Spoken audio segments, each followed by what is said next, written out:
अस्सलाम वालेकुम फ्रेंड्स, मेरा नाम है सुमेर और आप देख रहे हैं सभी सुमेर यूट्यूब चैनल।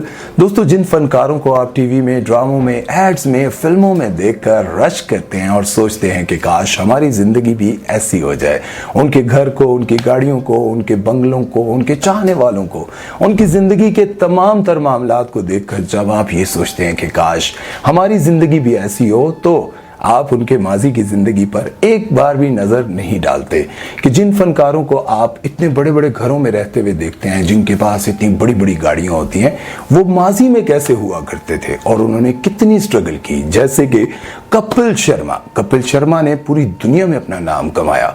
उन्होंने कॉमेडी में ऐसा झंडा गाड़ा है कि जहां भी आप देखें कपिल शर्मा को बच्चा बच्चा जानता है। आज जिस कपिल शर्मा के बारे में आप जानते हैं कि वो 300 करोड़ रुपए की मालियत रखते हैं इंडियन रुपीस में, यानी कि पाकिस्तानी 1000 करोड़ रुपए की मालियत रखते हैं। आज उस कपिल शर्मा को देखकर आपको खुशी तो बहुत होती होगी। आप सोचते होंगे क्या लाइफ जीता है यार, इसके चाहने वाले, इसकी जिंदगी क्या मजेदार होगी। आज उसकी कामयाब जिंदगी को देखकर आप ये सब बातें तो सोचते हैं, लेकिन आपने कपिल शर्मा के माजी को नहीं देखा कि उन्होंने माजी में किन किन मुश्किलात का सामना किया। तो आज की इस वीडियो में मैं आपको बताऊंगा कि कपिल शर्मा ने अपनी जिंदगी में किन किन मुश्किलात का सामना किया और कौन कौन से स्टेज से उनको धक्के देकर निकाला गया, लेकिन वो अपनी जद्दोजहद में लगे रहे और आज उन्होंने इतना नाम बना लिया। तो चलिए वीडियो शुरू करते हैं, लेकिन उससे पहले आप दोस्तों से गुजारिश है कि हमारे चैनल को सब्सक्राइब कर दें और बेल आइकन पर क्लिक करना हरगिज मत भूलिएगा। दोस्तों, जिस कपिल शर्मा को आज आप टीवी पर इतना हंसमुख देखते हैं, उनकी जिंदगी का सफर उतना ही कठिन था। 2 अप्रैल 1981 में पंजाब के शहर अमृतसर में वो एक बहुत ही गरीब खानदान में पैदा हुए। उनका असल नाम कपिल पुंज है, लेकिन उनका मानना है कि मेरे साथ कपिल शर्मा ज्यादा सूट करता है, इसलिए टीवी पर आने से पहले उन्होंने अपना नाम चेंज करके कपिल शर्मा रख लिया। नो डाउट कपिल शर्मा अब सूट करता है, लेकिन कपिल पुंज थोड़ा अजीब सा लगता है। ये बात जानकर तो आप काफी हैरान होंगे कि कपिल शर्मा बचपन से लेकर जवानी तक काफी सीरियस पर्सनालिटी के मालिक थे, लेकिन उनके वालिदैन काफी फनी थे, इसलिए उनकी कॉमेडी का सारा क्रेडिट उनके माँ बाप को जाता है। और ये बात भी सच है कि वो शुरू से सिंगर बनना चाहते थे और उनकी आवाज भी बहुत जबरदस्त है। और अगर आपने उनको गाते हुए सुना है तो आप मेरी बात से जरूर एग्री करेंगे। चिट्ठी न कोई संदेश, जाने वो कौन सा देश जहां तुम चले। क्या बात है। कपिल जब स्कूल में ही थे तो उनके वालिद, जो कि पुलिस में एक कांस्टेबल थे, उनको कैंसर हो गया। तो घर में जो थोड़ा बहुत पैसा था वो भी उनके इलाज पर खर्च हो गया। स्कूल की पढ़ाई मुकम्मल करने के बाद कपिल जब कॉलेज आने लगे तो फीस तक के लिए उनके पास पैसे नहीं थे, इसलिए उन्होंने अपनी पढ़ाई स्कॉलरशिप पर मुकम्मल की। लेकिन पढ़ाई के दौरान वो छोटी मोटी नौकरियां करते रहे, जैसे कि कभी किसी होटल पे, पंप पर, रेस्टोरेंट में, इसी तरह की वो नौकरियां करके अपना खर्चा पूरा करते रहे। लेकिन ये बात आपको बताऊं कि वो अपने कॉलेज के बेहतरीन सिंगर थे और मिमिक्री भी बहुत जबरदस्त करते थे, इसलिए कॉलेज के सारे ही लोग उनको कहते थे कि आपको एक्टिंग की तरफ आना चाहिए। वो अपने बाबा से बहुत प्यार करते थे और वो चाहते थे कि अपने वालिद को गवर्नमेंट हॉस्पिटल की जनरल वार्ड से निकालकर किसी प्राइवेट हॉस्पिटल में उनका बेहतरीन इलाज करवाएं, लेकिन चूंकि उनके हालात अच्छे नहीं थे और ना ही उनके पास पैसा था, इसलिए वो और उनकी फैमिली बेबसी से अपने प्यारे को मौत के मुंह में जाते हुए देखते रहे। और एक दिन आया कि उनके वालिद की डेथ हो गई। कपिल के वालिद की जब डेथ हुई तो उनके पास इतने पैसे भी नहीं थे कि वो अपने वालिद की आखिरी रसूमात को पूरा कर सकते, इसलिए उन्होंने अपने दोस्त से पैसे उधार लेके अपने वालिद की आखिरी रसूमात को पूरा किया। कॉलेज खत्म होने के बाद कपिल बड़ी उम्मीद के साथ अच्छी नौकरी की तलाश में निकले, लेकिन दर बदर की ठोकरें खाने के बाद उनको ये एहसास हुआ कि शायद उनके नसीब में कोई ढंग की जॉब नहीं है, इसलिए उन्होंने एक पंजाबी बैंड ज्वाइन किया बैकअप सिंगर के तौर पर, जिसमें उनको पूरे शो का सिर्फ 300 रुपए मिला करते थे। फिर उन्होंने टीवी पर अपनी किस्मत आजमाई और एक कॉमेडी शो हंसते रहो में ऑडिशन दिया। वो सेलेक्ट तो हो गए और उनकी परफॉर्मेंस को पूरे शो में पसंद भी किया गया, लेकिन अफसोस वो कंपटीशन जीत ना पाए। फिर एक और शो आया the great Indian laughter challenge, उसमें उन्होंने ऑडिशन दिया और वो रिजेक्ट हो गए, लेकिन उन्होंने हिम्मत ना हारी और उन्होंने फिर से ऑडिशन दिया और वो सिलेक्ट हो गए। लेकिन उसके बाद क्या हुआ ये जानकर आप काफी हैरान होंगे। उस शो के 6 सीजन आए और 6 के 6 कपिल शर्मा ने जीत लिए। 2010 में उनको एक फिल्म में भी कास्ट किया गया और वो बहुत खुश थे। उन्होंने अपनी फैमिली और दोस्तों में बड़ी खुशी से ये बताया कि इस फिल्म में मुझे कॉमेडियन का रोल मिला, लेकिन बदकिस्मती से वो फिल्म रिलीज ना हो पाई और वो फिल्म सिर्फ डीवीडी में ही रिलीज हो सकी, इसलिए शायद उस फिल्म के बारे में आप लोग नहीं जानते। 6 सीजन मुसलसल जीतने के बाद कपिल ने इंडिया के बड़े बड़े शोज को होस्ट किया और उसके बाद उन्होंने ये प्लान किया क्यों ना मैं अपने लिए कोई शो क्रिएट करूं। फिर उन्होंने एक शो बनाया जिसका नाम था कॉमेडी नाइट विद कपिल।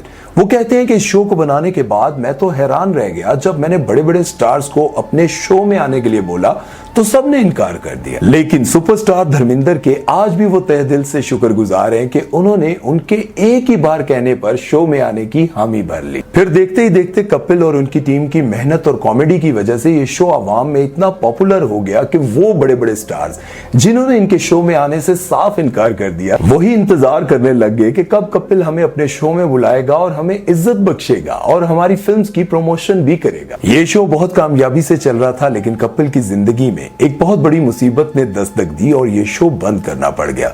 हुआ कुछ यूं कि कपिल और उनकी पूरी टीम ऑस्ट्रेलिया में एक बहुत बड़े शो के लिए जा रही थी और फ्लाइट के दौरान कपिल और उनके टीम मेंबर सुनील ग्रोवर के दरमियान बहुत सख्त लड़ाई हुई और लड़ाई की वजह क्या थी, किसने ज्यादती की, किसने नहीं की, इस बारे में आज तक ना पता चल सका और ना ही उनकी टीम में से किसी ने भी इस पर बयान दिया। हाँ, ये सुनने को जरूर मिला कि कपिल ने सुनील ग्रोवर को बहुत सख्त मारा था, वो भी अपने जूतों के साथ। इस वाकये के बाद हर चैनल पर कपिल शर्मा के खिलाफ खबरें चलने लगी और मीडिया ने कपिल शर्मा को विलन के तौर पर पेश किया। आवाम भी कपिल शर्मा से सख्त नाराज थी और वो कहने लगी कि हम तो कपिल शर्मा को बहुत ही हंसमुख और अच्छा समझते थे, लेकिन दर हकीकत इसका ये रूप है। इन सारी बातों को सुनने के बाद कपिल शर्मा काफी डिप्रेशन में चले गए और बहुत ज्यादा शराब पीने लग गए और जब भी उनकी वालिदा का उनको फोन आता तो वो बहाना करते कि मैं फलां शो की रिकॉर्डिंग पर हूं, मैं ये शो बनाने लगा हूं, किसी फिल्म की रिकॉर्डिंग के लिए जा रहा हूं। दर हकीकत वो ये जानते थे कि वो अब बर्बाद हो चुके हैं। शो बंद होने की वजह से वो बहुत ज्यादा डिप्रेशन में चले गए और उसी दौरान उनकी एक फिल्म भी आने वाली थी जिसे उन्होंने खुद प्रोड्यूस किया था और उसमें एज अ हीरो भी उन्होंने काम किया था। उस फिल्म का नाम था फरंगी, जो कि सारे वाकये से पहले शूट हो चुकी थी। जब वो फिल्म रिलीज की गई तो अवाम ने अपना गुस्सा दिखाया और उस फिल्म को कोई देखने ना गया और वो फिल्म बुरी तरह से फ्लॉप हो गई। अब चूंकि इस फिल्म पर सारा पैसा भी कपिल शर्मा ने खुद लगाया था तो इस फिल्म के फ्लॉप होने की वजह से उनका करोड़ों रुपया भी डूब गया। अब जब करोड़ों रुपया डूब गया, शो बंद हो गया, तो वो शदीद डिप्रेशन का शिकार हो गए, तो दिन रात नशे में रहने लग गए। लेकिन वो ये कहते हैं कि उस मुश्किल दौर में जब मुझे अपने टीम मेंबर्स भी छोड़ के जा चुके थे, कोई दोस्त नहीं रहा था, उस वक्त सेलिब्रिटीज में से जिनका मैं आज भी बहुत शुक्रगुजार हूं, शाहरुख खान ने, और उन्होंने मुझे बहुत मोटिवेट किया और कहा कि शोज तो आने जाने वाली चीज है, कभी कामयाब होते हैं, कभी बंद हो जाते हैं, लेकिन जिंदगी एक बार मिलती है, तुम अपनी सेहत का ख्याल रखो और यूं डिप्रेशन में खुद को बर्बाद ना करो। तो फिर जब वो डिप्रेशन से निकलने में कामयाब हो गए तो सोनी टीवी से उनको एक शो की ऑफर हुई जिसका नाम था द कपिल शर्मा शो। उस शो के पहले एपिसोड से ही अगले पिछले सारे टीआरपी के रिकॉर्ड टूट गए। तो उसके बाद एक बार फिर कपिल शर्मा भारतीय टीवी की मोस्ट पॉपुलर पर्सनालिटी बन गए। अगर कपिल की लव लाइफ के बारे में बात की जाए तो कपिल अपने कॉलेज के दौर से ही एक अपनी जूनियर से बहुत मोहब्बत करते थे, जो इनसे उम्र में भी छोटी थी और इनकी जूनियर भी थी। लेकिन कपिल इनसे बहुत मोहब्बत करते थे, वो इनसे बहुत ज्यादा अमीर भी थी और जात पात का भी बहुत मसला था। उसने जब अपने वालिदैन से कहा कि मैं कपिल से शादी करना चाहती हूँ तो उन्होंने कहा कि तुम उस लड़के से शादी करना चाहती हो जिसका कोई फ्यूचर नहीं, जिसका कोई काम धंधा नहीं, बहुत गरीब फैमिली से ताल्लुक रखता है, तुम्हें हम उससे शादी नहीं करने देंगे। लेकिन उस लड़की ने कपिल पुंज से बहुत मोहब्बत की और हमेशा करती रही। लेकिन फिर वक्त गुजरता गया, कपिल पुंज से कपिल शर्मा बन गए, पूरी भारत में मोस्ट पॉपुलर पर्सनालिटी बन गए। उस लड़की ने कपिल पुंज से बहुत वफा की और बहुत मोहब्बत की और उनका इंतजार करते रहे, जबकि कपिल ने कहा था कि मैं शायद कुछ बनूं या ना बनूं, तुम मेरे लिए अपनी जिंदगी बर्बाद ना करो, मुझे तुमसे कोई गिला नहीं अगर तुम अपना हमसफर कोई चुन लो। लेकिन उस लड़की ने किसी को ना चुना और इनका इंतजार करती रही और फिर एक दिन आया, इन दोनों ने शादी कर ली और आज वो अपनी हंसी खुशी जिंदगी गुजार रहे हैं। कपिल कहते हैं जब मैं अमीर हो गया तो मैंने अपना सबसे बड़ा ख्वाब पूरा किया, क्योंकि मेरे वालिद का ये ख्वाब था कि वो हवाई जहाज का सफर करना चाहते थे। और जब मेरे पास पैसा आया तो मैं एक इंटरनेशनल फ्लाइट के लिए कहीं बाहर जा रहा था तो मैंने अपने साथ एक और सीट ली जिस पर कोई ना बैठा था। मैं अपने पूरे सफर में अपने वालिद को मिस करता रहा और यूं ही महसूस करता रहा कि मेरे साथ मेरे वालिद सफर कर रहे हैं।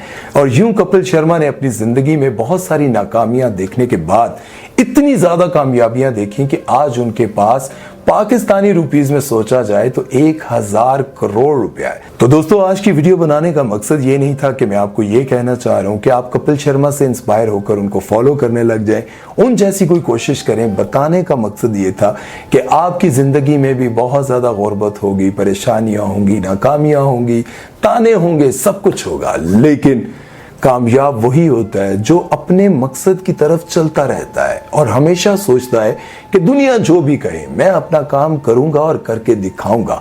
लेकिन जिंदगी में ये जरूरी नहीं कि आप बहुत ही कम उम्र में कामयाब हो जाएं।